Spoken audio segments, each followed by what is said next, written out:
Guys, nandito na nga ako sa Molino. Test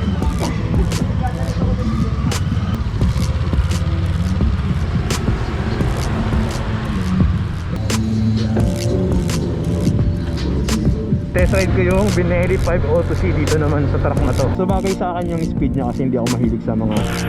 Magandang araw sa inyo guys! Amang again! So ako ay pauwi na ngayon. Galing ako ng event kahapon sa sa Nestle Holiday Fest. So dahil wala pang mic yung GoPro, mahal kasi yung mic nun eh. So ito yung lumang mic. Kung medyo nalalabuhan kayo, pasensya na.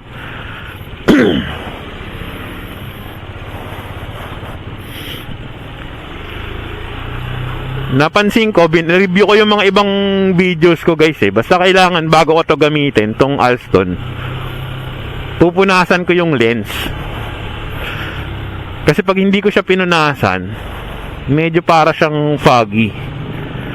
No, actually siguro baka kahit anong kahit anong action cam.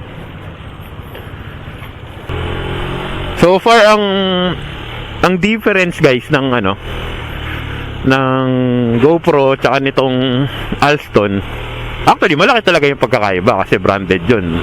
And for the price na binayaran mo before, kahit GoPro 8 yun, siyempre premium, no? Pero ang isang mapapansin ko is yung lens niya. Like for example, itong Alston, kailangan mo pa syempre palitan ng lens. Unlike doon, naka na siya, built-in na, tas kusa siyang mag-a-adjust, di ba? Tapos syempre yung mga ibang settings like yung shutter speed, pero parang dito naman pwede rin.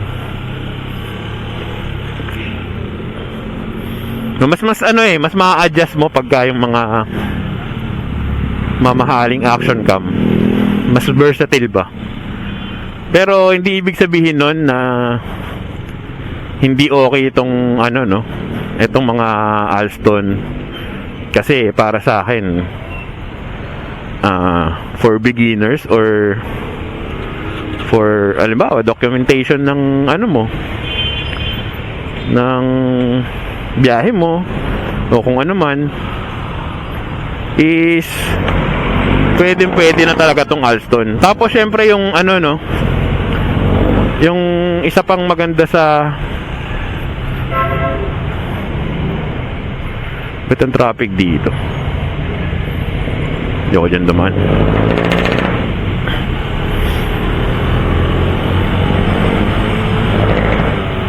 Siyempre yung isa pang advantage ng mga mamahalin is yung ba rito? Yung low light. Grabe, ang ganda nung kuha nung GoPro nung low light eh. Basta maayos yung settings mo, no? Kasi nung una nadidiliman din ako, pero nung inayos ko ang linaw. Aaralin mo din talaga. Pero okay, other than that, wala namang okay naman. Alam mo yun, satisfied ka naman sa satisfied ka naman dito sa kung ano yung meron sa Alston. Yun, balikan natin yung Nestle Holiday Fest. Nakakatuwa kasi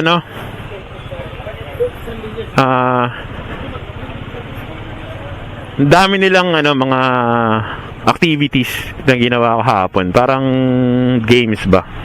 Kaya lang hindi ako masyado nag-join kasi hindi ako mahilig sa ganun eh. Kung basketball yan, yung mga sports talaga. Pero kung hinugot ako, halimbawa pinilit ka, sasali ka talaga. Sasali talaga ako. Hindi naman ako pinilit. Hindi kasi ako diba? Nagpa-participate ako pero mga lang, parang coaching lang. Nakakatuwa eh. Tapos syempre may games, may premyo, diba?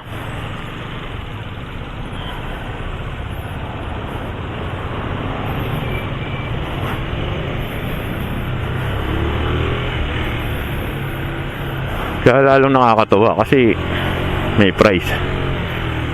Mga Nestle products din.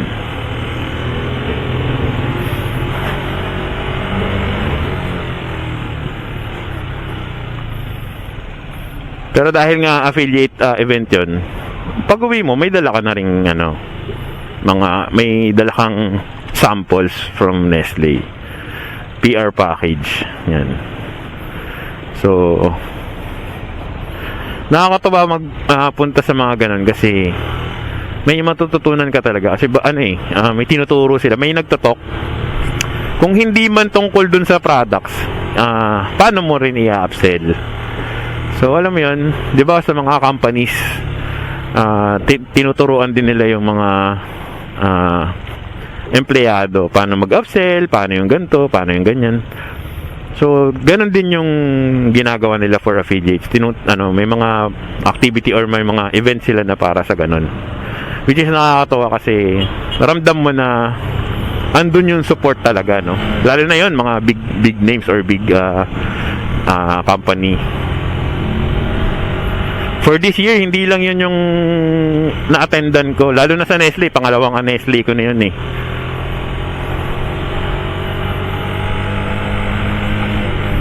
Kaya nakakatuwa. Masaya. Kung nai-invite ako sa mga ganyan, natutuwa ako eh.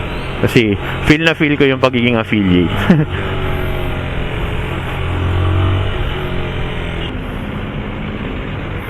Tapos syempre, may nagbibigay din ng andag dito, nabibigyan din ng opportunity yung iba. Like for example, meron akong friend na nakilala ko rin sa isang event, pero pang pets. Tapos yung category niya nga daw is pang pets. Nagtataka siya bakit daw na-invite siya doon. Pero pinuntahan niya na. Kasi nung una tinanong niya rin ako kung pupunta raw ba siya. Sabi ko, puntahan mo kasi opportunity yan kung hindi ka naman busy. 'Di ba? Total, mukhang ka naman din, nakaka-focus ka sa pag-affiliate. So, encourage ko siya. So, green up niya na. Kasi nung nakita kami sa local Sellers Connect, di pang pet siya, ako pang F&B. After nila kasi sa category nila, katulad din namin, pwede ka mag-cross. Kasi nga, opportunity siya para mag-collaborate ka with the brand. So, ang ginawa niya, nag-cross siya. Tapos nung bibinigyan kami ng free samples, merong iba na hindi na nagbigay ng free samples dun sa mismong event. Ang ginawa is kinuha yung Viber or basta account mo, social media accounts. Tapos nag-connect sila dun. After nila mag-connect is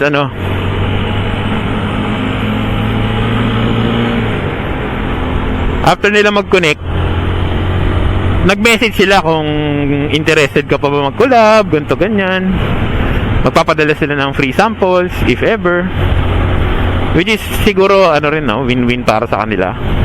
Kasi nga naman, kung dun sa free samples na event ka nagbigay, hindi rin sure kung magko-collab sa'yo yung affiliate. So, maganda rin naman yung ginawa nila. Plus, sa affiliate, hindi ka magbibit-bit. Although, syempre, nung time na umattend ka, parang ang lungkot na wala kang bit-bit. Pero okay lang.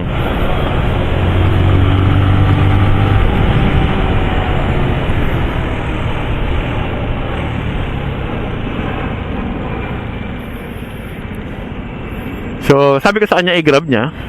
Ayun, meron na siyang mga free samples ng mga pang pagkain din. Pero makikita mo, mostly talaga ng post niya is pang pets. So, yung aso niya is si Buhay. Ay, si Gulay pala, Buhay tuloy. Si Gulay. Chihuahua.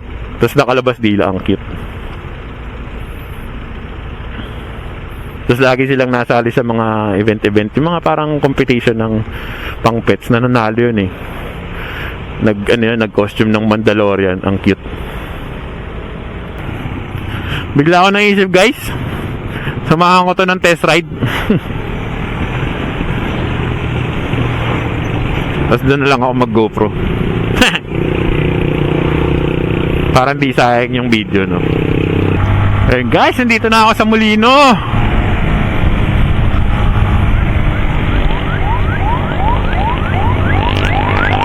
Ambulance na nag-counterflow. Ano kayang emergency?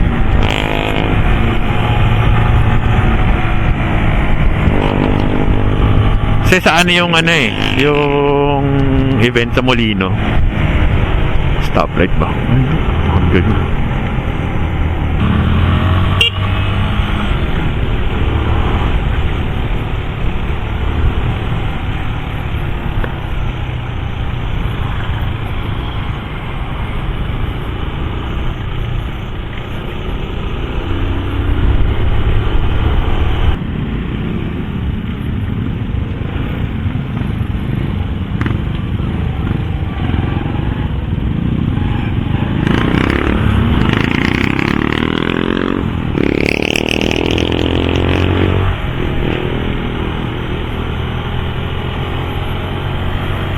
Dito dami rin pagkain guys, oh. Dito na ako sa ano eh. Malapit na ako guys eh, dun sa pag-aanohan ng test ride. Ano nga ba ang lugar to? Basta malapit na ako. Marami rin kainan dito.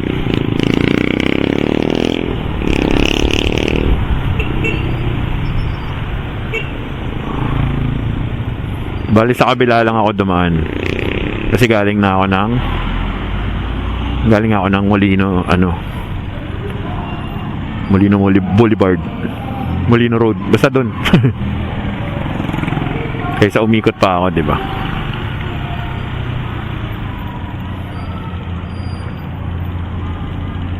Ang kulit nung nung eskwela, may mga reyas, ba't kaya? Siguro pagka nagkukulitan, walang malaglag.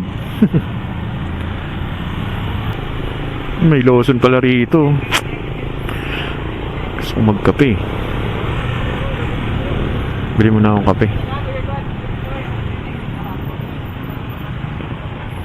May Lawson dito eh. Bili akong kape. Tignan ko kung meron silang tawag doon yung basta kape.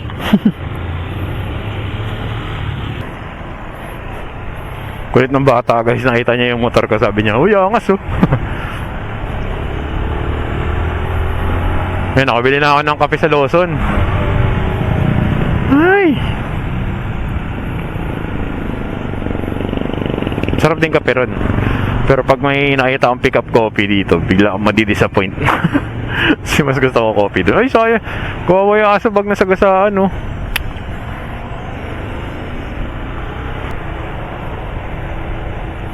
Nakikita ko na yung all home.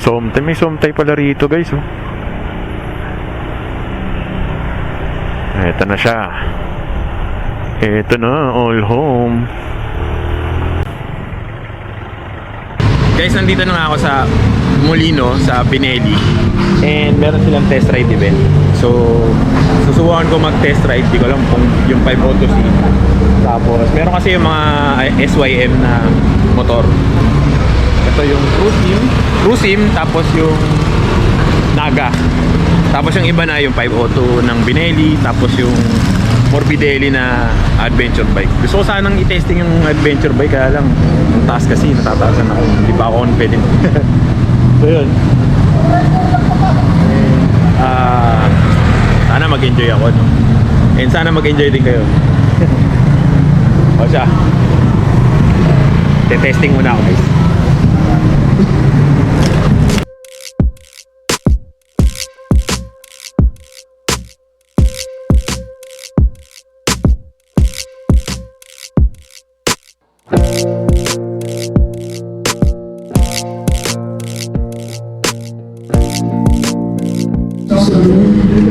Guys, i-test ride natin tong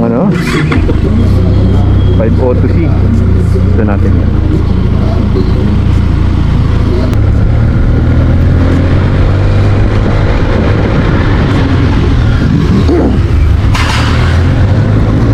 Guys, ito yung 502C. Tinetest ride ko yung Binelli 502C dito naman sa truck na to or sa daan na to.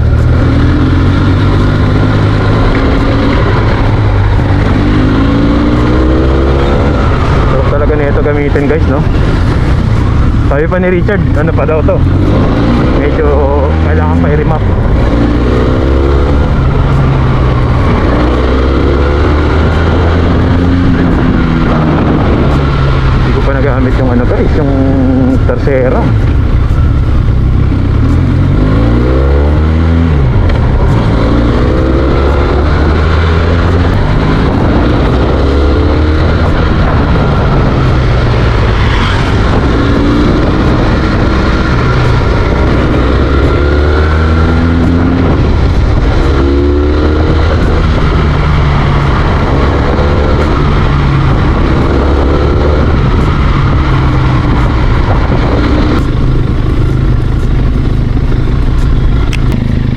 Yan guys, ito yung Benelli 502C. And para sa akin, ang ganda talaga ng handling nito, no? Tsaka maganda yung bigay niya, no? Yung hatak niya pagka rev ka. Talagang ano naman siya. Sabi pa nga ni Richard, hindi pa raw to ano, kailangan pa raw i-remap. Parang medyo palyado pa raw to. Pero sa akin, goods na goods, no? And ano siya, parang cruiser type na naked. So na-feature ko na to nung nakaraan sa Content Moto kasi nag-test ride ako doon. Pero dito, iba naman. Parang doon medyo mas more on na liko yung ma-experience mo. Ito medyo more on pahaba, no, padiretso. Yung Pirelli yung gulong guys, ang ganda, oh. Ganda ng tunog, ganda ng response. Maganda naman response niya, oh. Diba, oh. Pagpika mong ano, andun ka agad, mabalik din ka agad. Yan. So ito, isa to sa favorite ko, no? Kaya lang walang chinchilla ngayon eh. Ito favorite ko to, tapos yung chinchilla. Sabi yan, kung magkakaroon ako ng big bike, parang yan yung gusto ko. Dalan tayo, no? Naka-push forward. Baga parang sa naked, nakakay lang. Pero as cruiser, okay lang. Baka malagtagwalit ko, ah.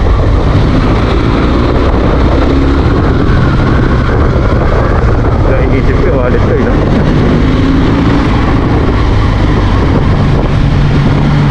So, sarap na i-drive. For sure.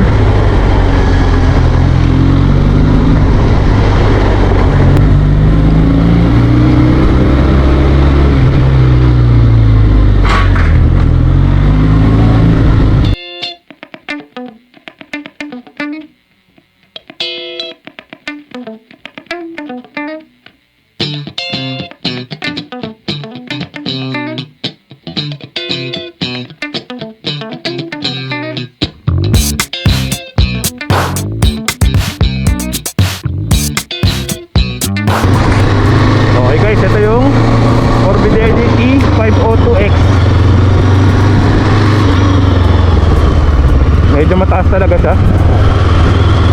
Adventure bike to guys. First time ko nag-try ng adventure bike. Hindi ako nag-adventure bike guys eh.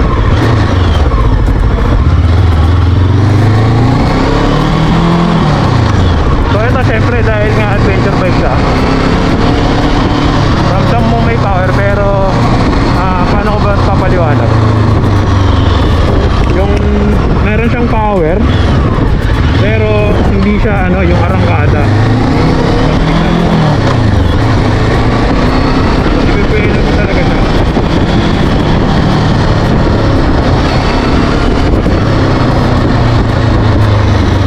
Siguro kasi nga dahil hindi naman siya pang, dahil nga adventure lang, diba?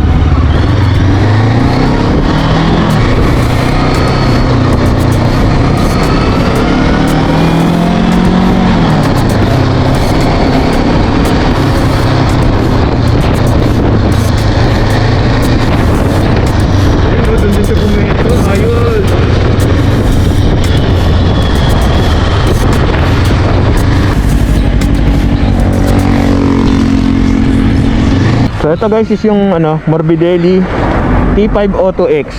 Yan, adventure bike siya, no?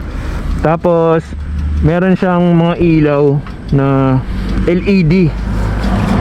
Sinearch ko, LED siya guys. Simpag lang po, no? Pero LED nakalagay. Tapos meron siyang TFT display. Ito, ganda, no? Yan, i-on natin. Oh, di ba? Ang ganda ng ano niya, animation. Italian brand to guys.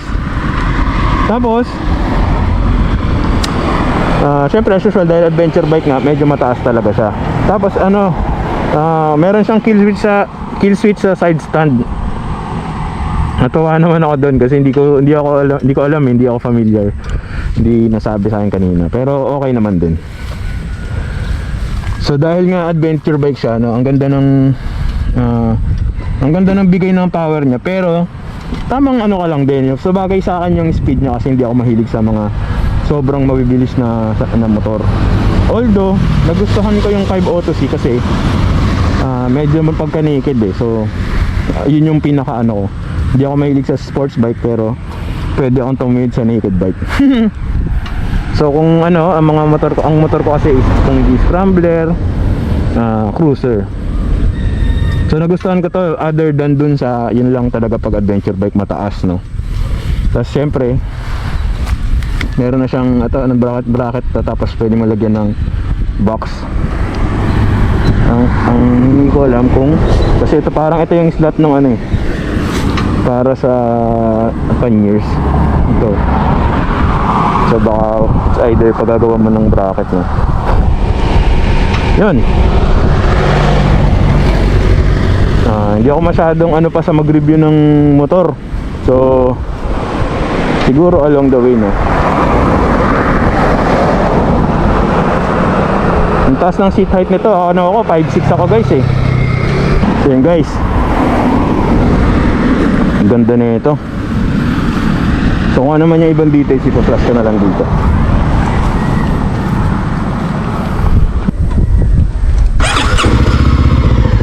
So yun guys, umandar siya kasi nga inano ko na yung kill switch, ay yung side stand. So isa yun sa magandang feature, no.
Nagulat ako. So ito guys, screw sim ng SYM.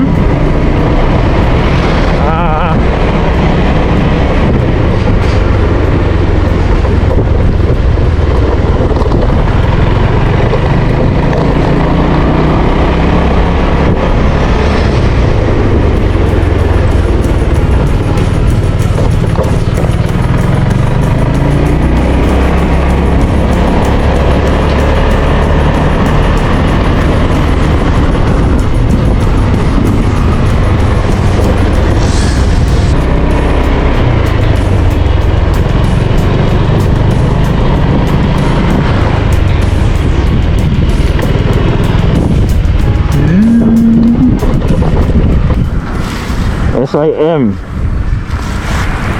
Yan, no? Kita nyo ba yan guys? No? So kung ganito yung mga tipo nyong klase ng bike, para sa akin goods yung power nya and okay yung windshield nya, no? Talagang pang cruising yung as yung pangalan, cruising. Kaya lang pareho nung sa tito ko kasi may mga ganitong klase siyang motor eh, pero hindi naman para RCC. Yun yung napapansin ko, no, yung parang lumalaban yung manibela. So hindi ko alam kung may problema yung ball race na itong mismong demo unit or ganun talaga yung unit. So sana mas ma-improve pa yun, no. Pero masakit talaga sa akin, hindi kasi ako sanay ng ganito. Pero masakit sa braso. And mukhang wireless siya. Hindi ko alam kung nasan yung yung mismong doon? Yung mismong yung parang yung tawag doon yung, di ba dapat pag wireless, pag malayo sa yung mamamatay. No? Tapos ABS na rin to guys. Yan. And syempre pagka i-start mo, kailangan hindi naka-side stand. Tapos i-pindutin mo yung brake. Pero kahit left lang yung brake, likod lang. Ay. Yan. Galing no, ma. Hindi mo siya may start pag naka-off yung kill switch. Pero mag re-redondo. Yun lang nakaranas nun.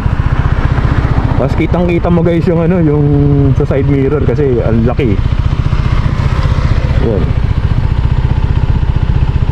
Kasi ito yata yung niya, gasolina.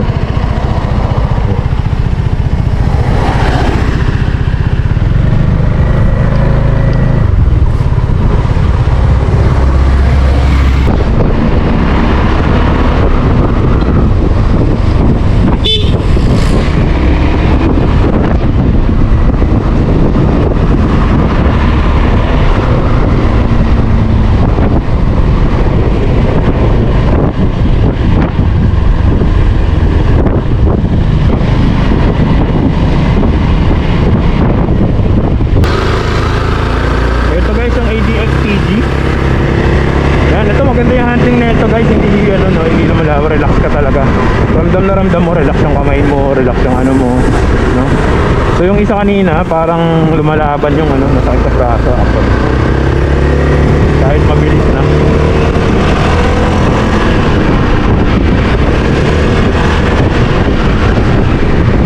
Ito medyo adventure type yung niya. Feel niya, no? Parang adventure pala, mas baby nun.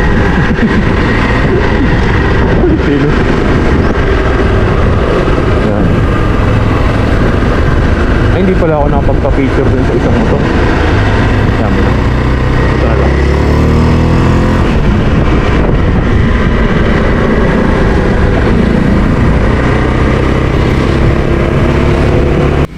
Yan guys, ADX TG.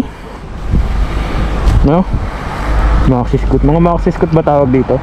Hindi ako familiar, sorry Yan guys kung gusto nyo naman na medyo adventure feels, ito yung bagay sa inyo guys, no? Para sa akin, kung magkakaroon ako ng scooter, parang ganito yung na-feel kong gusto ko. Yan. 400cc rin to guys. And gawa rin siya ng SYM, no? Yan, meron na siyang RFID ng Swift, Auto Swift. Tapos meron siyang TCS. Pareho din yung isa, may TCS din yan.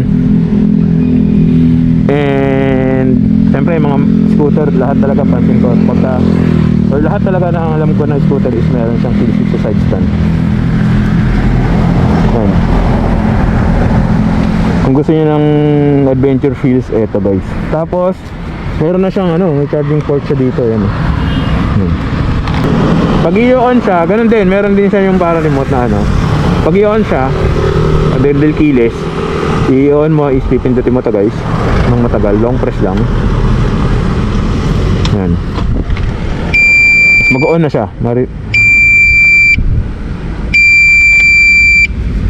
Yan. Mag-on na siya. Tapos ABS na rin to guys. Yan. Siyempre hindi mo siya may start pagka naka side stand. Tapos hindi ko alam kung kusa siyang mamamatay kapag hinayaan mo lang. Halimbawa naka-on, di ba? Hindi ka nag-start. Kung kusa siyang mamamatay after mga 1 minute siguro. Or Pero kung gusto mo siyang patayin, pwede yung ilong press mo lang ulit. Yan. So ito kung i-on mo, ganyan lang.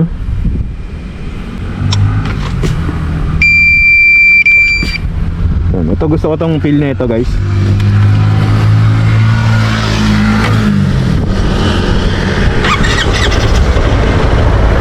Gusto ko feel na ito guys. Parang nakakatuwang i-drive ko ng malayuan. Relax na relax ka. Sarap. Hindi rin siya masakit sa braso, alam mo yun.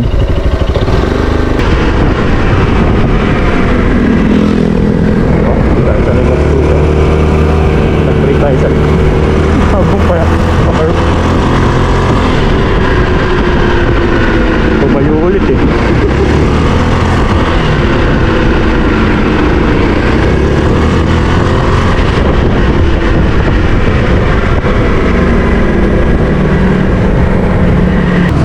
Guys, tapos na ako mag test ride dito sa Binelli Molino.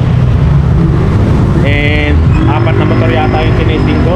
Yung 502C, yung Morbidelli T502X, tapos yung ADX TG ng SYM, tapos yung Cruisim, no?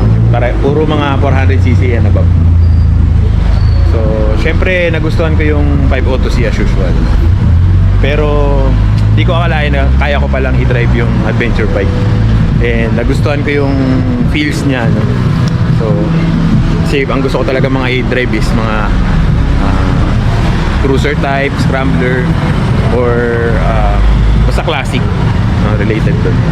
Or naked, pwede na yung naked. Pero yun, so nag-enjoy ako ngayon, and sana nag-enjoy din kayo. So kung nagustuhan nyo yung video na to, please like, share, and subscribe, no? Sana marami pa akong event na mapuntahan na katulad nito. Masya, hanggang sa susunod na event or biyahe natin. Bye!